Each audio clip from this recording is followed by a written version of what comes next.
श्री बृहस्पतिवार के व्रत की विधि व नियम। जय श्री बृहस्पति देव। इस व्रत को करने से देवगुरु बृहस्पति जी प्रसन्न होकर आपकी समस्त इच्छाओं की पूर्ति का आशीर्वाद देते हैं। बृहस्पतिवार के दिन जो स्त्री पुरुष स्वच्छ होकर व्रत रखते हैं तथा केवल एक ही समय भोजन करते हैं, वो मनुष्य बृहस्पतिश्वर भगवान को प्रसन्न करके संतुष्ट करते हैं। प्रातः से ही भोजन न करते हुए श्री बृहस्पति देव का पूजन व ध्यान करना चाहिए। वह गुरु महाराज की कथा का श्रवण व पठन करना चाहिए। पूरे दिवस जय बृहस्पति देव का मनन करना चाहिए। पूजा करते समय हल्दी, गुड़ और चने की दाल हाथ में लेकर कथा सुने या कहें। कथा के उपरांत बृहस्पति देव की आरती करें। आरती का समापन करके हल्दी, पीले फूल, गुड़ और चने की दाल श्री बृहस्पति देव को अर्पित कर दें।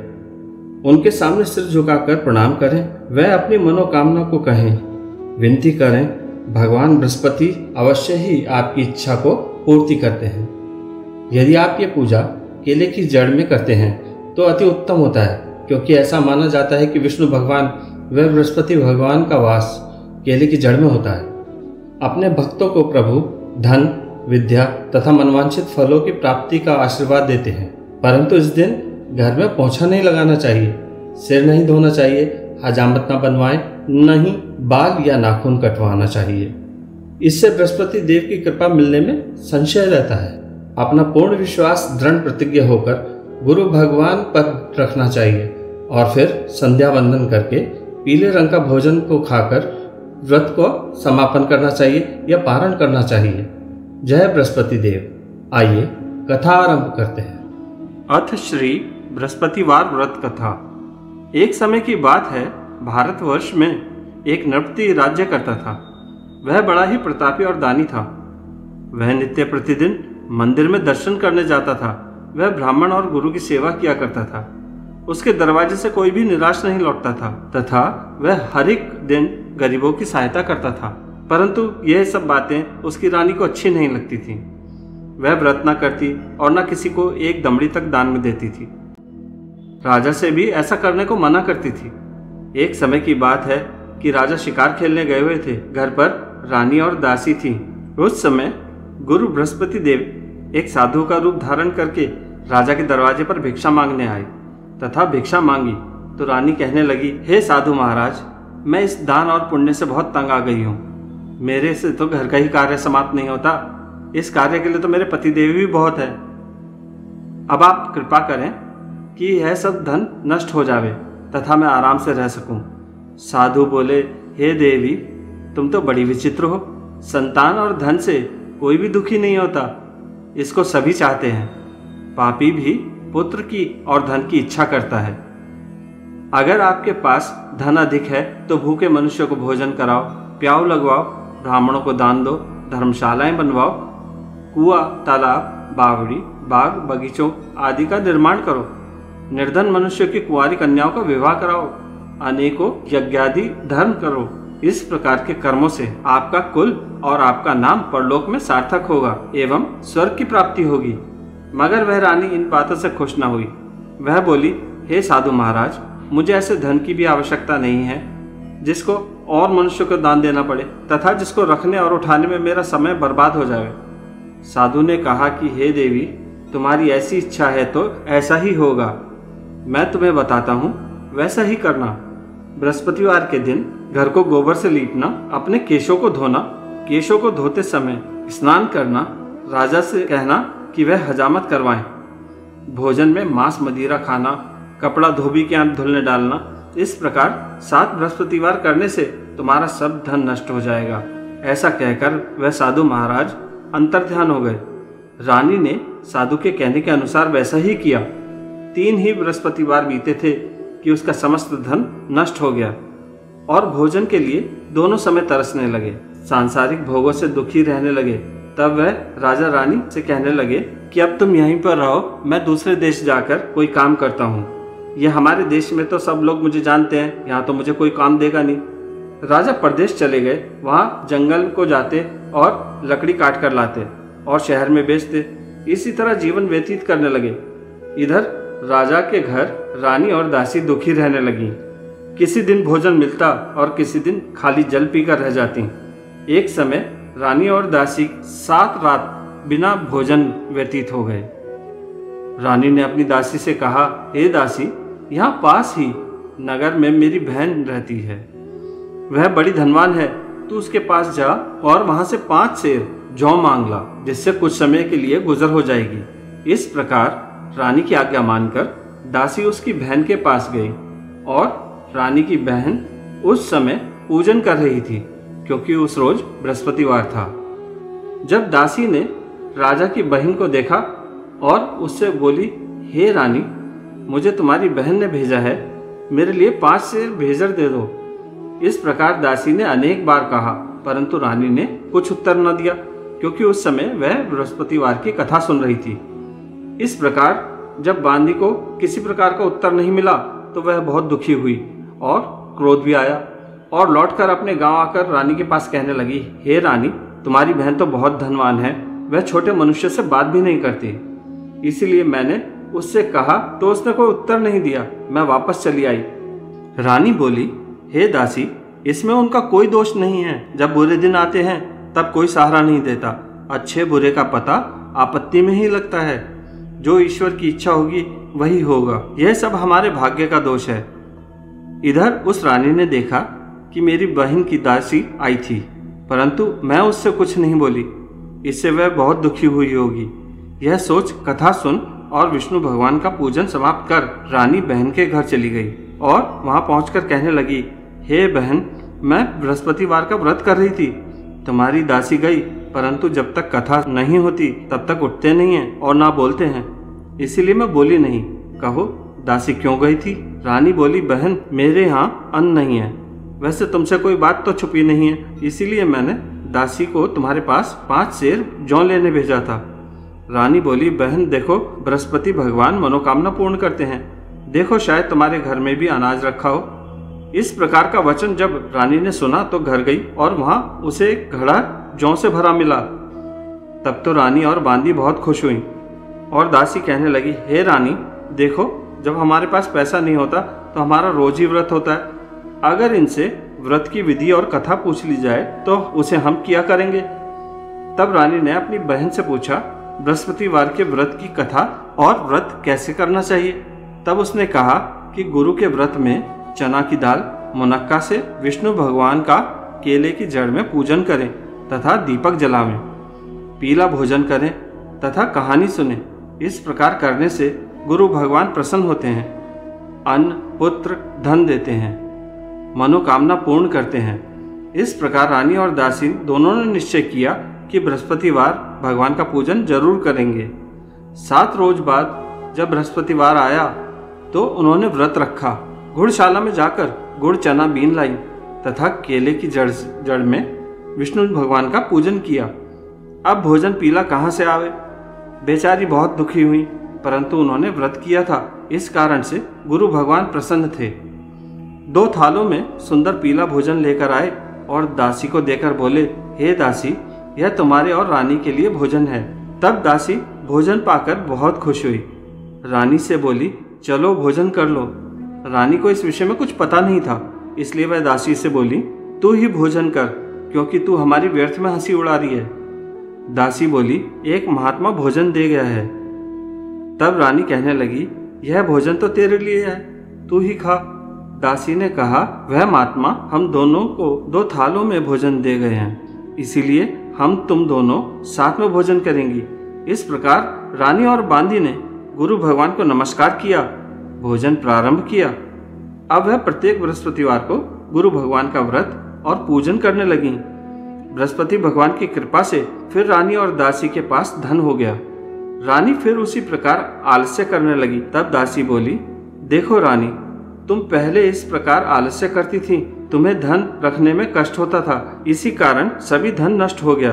अब गुरु भगवान की कृपा से धन मिला है तो फिर तुम आलस्य करती हो। बड़ी मुसीबतों के बाद हमने ये धन पाया है, इसीलिए हमें दान पुण्य करना चाहिए तथा भूखे मनुष्य को भोजन कराना चाहिए, प्याऊ लगवाना चाहिए, ब्राह्मण को दान दो, कुएं, तालाब, बावड़ी आदि का निर्माण करो, मंदिर, पाठशालाएं बनवाओ, कुंवारी कन्याओं का विवाह करवाओ। यानी धन को शुभ कर्मों में ही खर्च करो, जिससे तुम्हारा कुल का यश तथा स्वर्ग की प्राप्ति हो, पितृ प्रसन्न हो। तब रानी ने इसी प्रकार कर्म प्रारंभ कर दिए तो काफी यश फैलने लगा। एक दिन रानी और दासी विचार करने लगी, न जाने राजा किस प्रकार होंगे, उनकी कोई खबर नहीं। गुरु भगवान से उन्होंने प्रार्थना की तो भगवान ने स्वप्न में राजा से कहा, हे राजा उठ, तेरी रानी तुझको याद करती है, अपने देश को चलो। राजा प्रातःकाल उठा और विचार करने लगा कि स्त्री की जाति खाने और पहनने की साथ ही होती है, पर भगवान की आज्ञा मान वह अपने नगर चलने को तैयार हुआ। इससे पूर्व राजा परदेश चला गया था तो वहां दुखी रहने लगा। प्रतिदिन जंगल से लकड़ी बीन कर लाता और शहर में बेचकर अपने जीवन को कठिनता से व्यतीत कर रहा था। एक दिन राजा दुखी हो अपनी पुरानी बातों को याद करके रोने लगा। तब जंगल में बृहस्पति देव साधु का रूप धारण करके आए और बोले, हे लकड़हारे, तुम इस सुनसान जंगल में किस चिंता में बैठे हो, मुझे बताओ।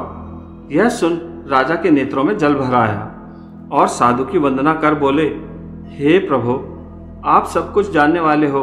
इतना कह साधु को अपनी संपूर्ण कहानी बतलाई।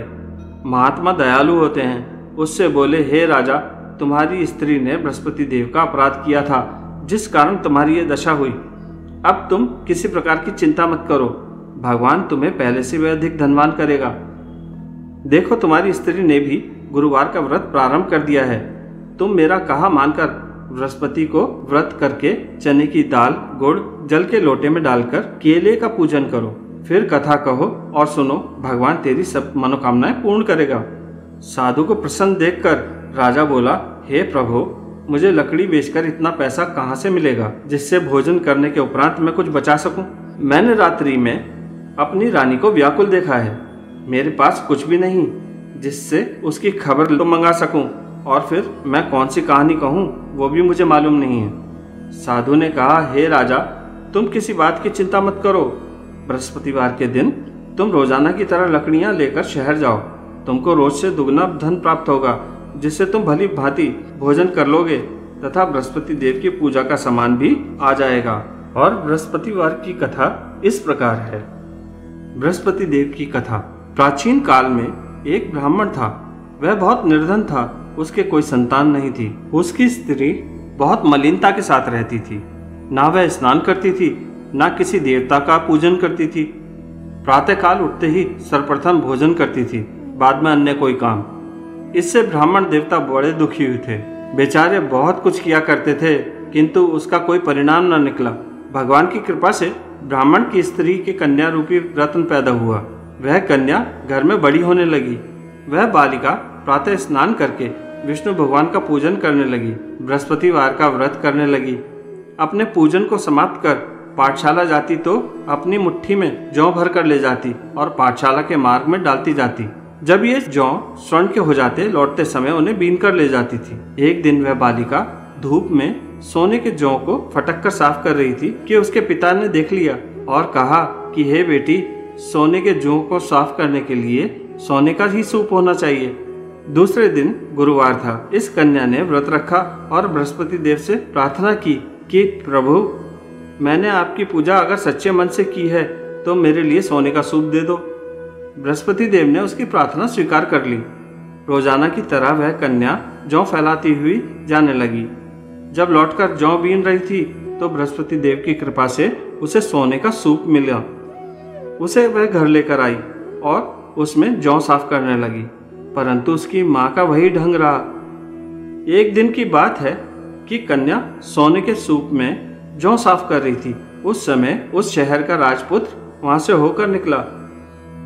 इस कन्या के रूप और कार्य को देखकर मोहित हो गया तथा अपने घर जाकर भोजन तथा जल को त्याग कर उदास लेट गया। राजा को जब इस बात का पता लगा तो अपने प्रधानमंत्रियों के साथ उसके पास गए और बोले, हे बेटा, तुम्हें किस बात का कष्ट है? किसी ने अपमान किया है अथवा किसी और कारण से आप उदास हो? आप मुझे बताओ, मैं वही कार्य करूंगा जिससे तुम्हें प्रसन्नता हो। अपने पिता की बात राजकुमार ने सुनी तो वह बोला, मुझे आपकी कृपा से किसी बात का कोई कष्ट नहीं है। किसी ने मेरा अपमान नहीं किया, परंतु मैं उस लड़की से विवाह करना चाहता हूँ जो सोने के सूप में जौ साफ कर रही थी। यह सुन राजा आश्चर्य में पड़ा और बोला, हे बेटा, इस तरह की कन्या का पता तुम ही लगाओ, मैं उसके साथ तेरा विवाह अवश्य करवा दूंगा। राजकुमार ने उस लड़की का घर बतलाया। तब मंत्री उस लड़की के घर गए और ब्राह्मण देवता को सभी हाल बतलाया। ब्राह्मण देवता राजकुमार के साथ अपनी कन्या का विवाह करने को तैयार हो गए तथा विधान के अनुसार ब्राह्मण की कन्या का विवाह राजकुमार के साथ हो गया।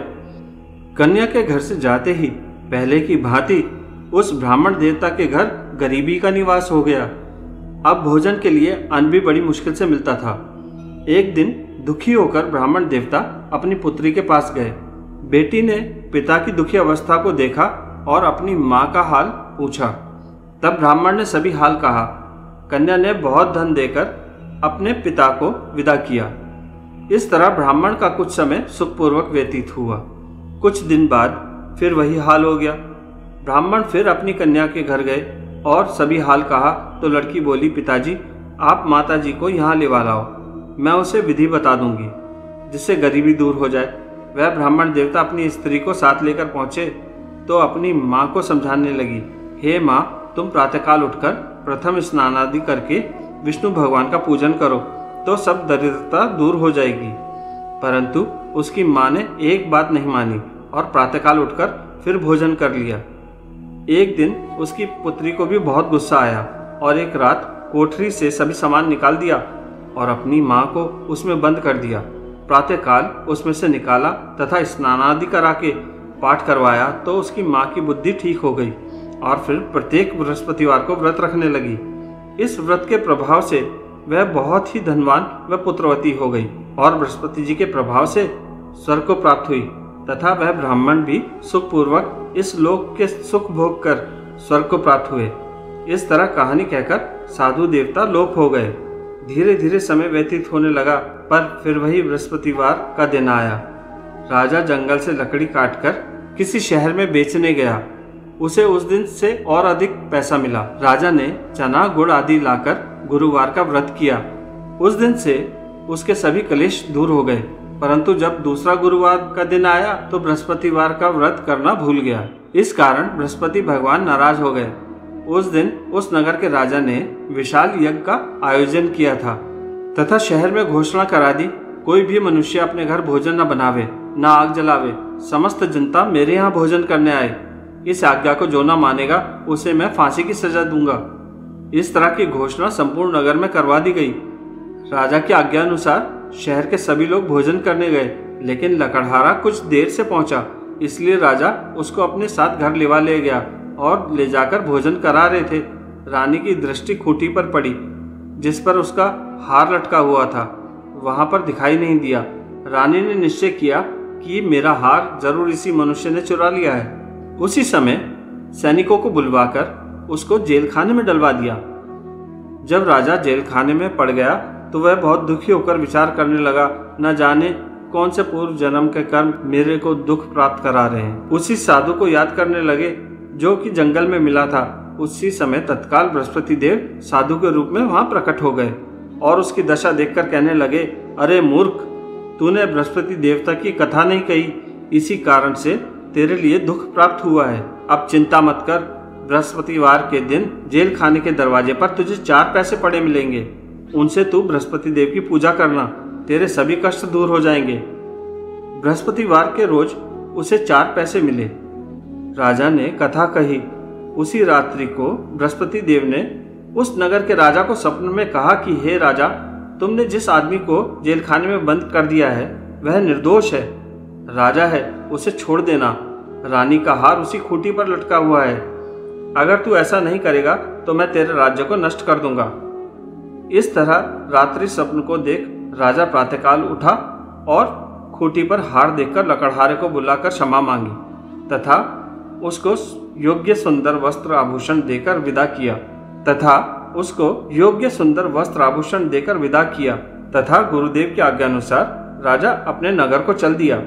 राजा जब नगर के निकट पहुंचा तो उसे बड़ा ही आश्चर्य हुआ। नगर में पहले से अधिक बाग, तालाब और कुएं तथा बहुत से धर्मशाला, मंदिर आदि बन गए थे। राजा ने पूछा कि ये नगर किसका है? बाग और धर्मशालाएं हैं, ये किसकी हैं?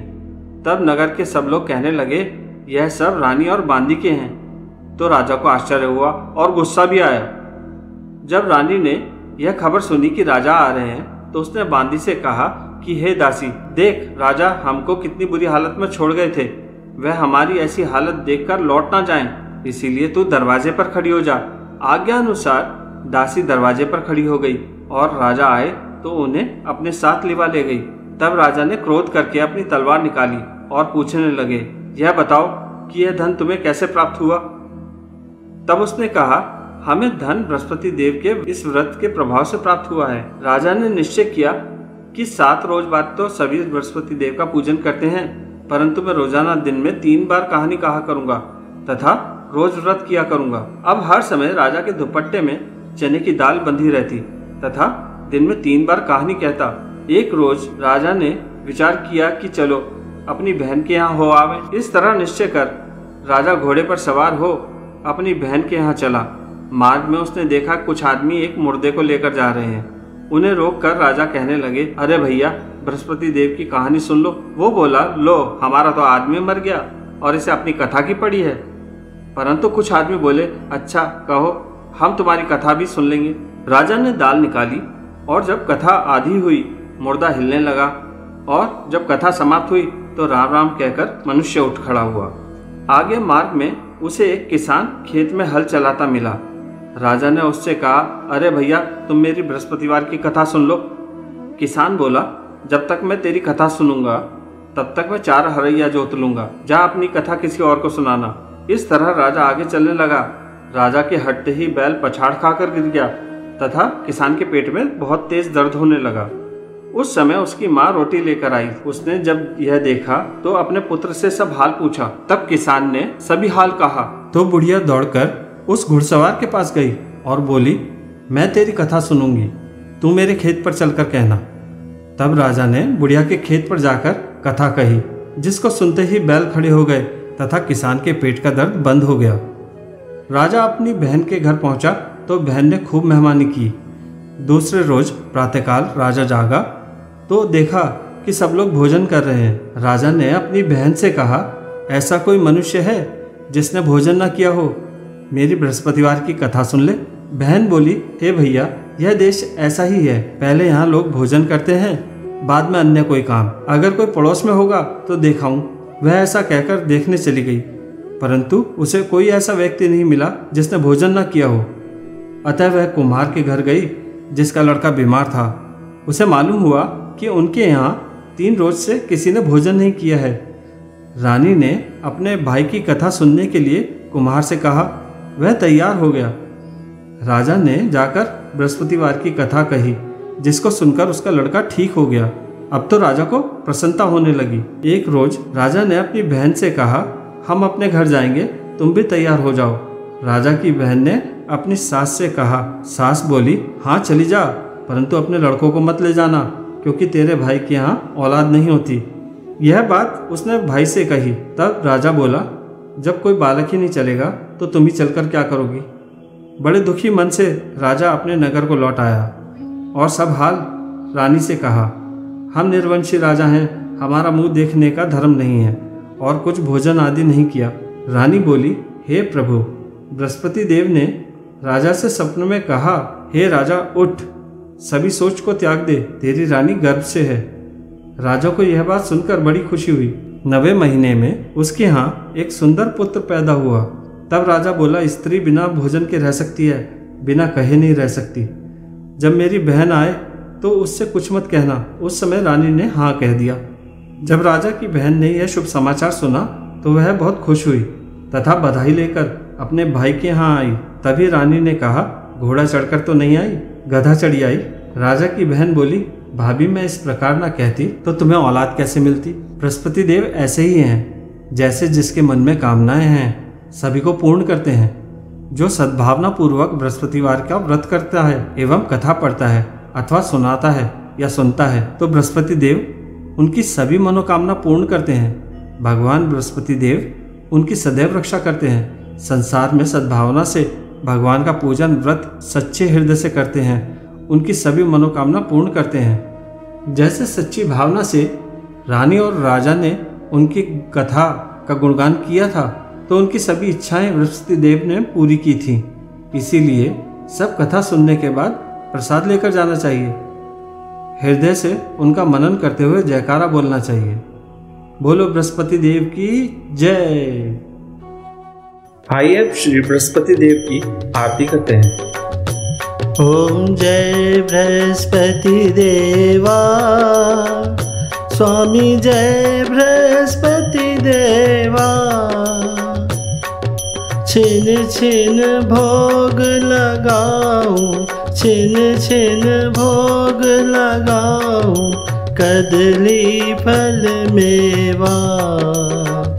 ओम जय बृहस्पति देवा। तुम पूरन परमात्मा, तुम अंतर्यामी, स्वामी तुम अंतर्यामी। जगत पिता जगदीश्वर, जगत पिता जगदीश्वर, तुम सबके स्वामी। ओम जय बृहस्पति देवा। चरणामृत निज निर्मल, सब पातक हरता, स्वामी सब पातक हरता। सकल मनोरथ दायक, सकल मनोरथ दायक, कृपा करो भरता। ओम जय बृहस्पति देवा। तन मन धन अर्पण कर, जो जन शरण पड़े, स्वामी जो जन शरण पड़े। प्रभु प्रकट तब होकर, प्रभु प्रकट तब होकर, आकर द्वार खड़े। ओम जय बृहस्पति देवा। दीन दयाल दयानिधि, भक्तन हितकारी, स्वामी भक्तन हितकारी। पाप दोष सब हरता, पाप दोष सब हरता, भव बंधन हारी। ओम जय बृहस्पति देवा। सकल मनोरथ दायक, सब संशय तारो, स्वामी सब संशय तारो। विषय विकार मिटाओ, विषय विकार मिटाओ, संतन सुखकारी। ओम जय बृहस्पति देवा। जो कोई नर आरती प्रेम सहित गावे, स्वामी रोज रोज गावे। जेठानंद बंद सो, जेठानंद बंद सो निश्चय पावे। ओम जय बृहस्पति देवा। ओम जय बृहस्पति देवा। स्वामी जय बृहस्पति देवा। छिन छिन भोग लगाऊं, छिन छिन भोग लगाऊं, कदली फल मेवा। ओम जय बृहस्पति देवा। ओम जय बृहस्पति देवा। ओम जय बृहस्पति देवा। बोलो बृहस्पति भगवान की जय।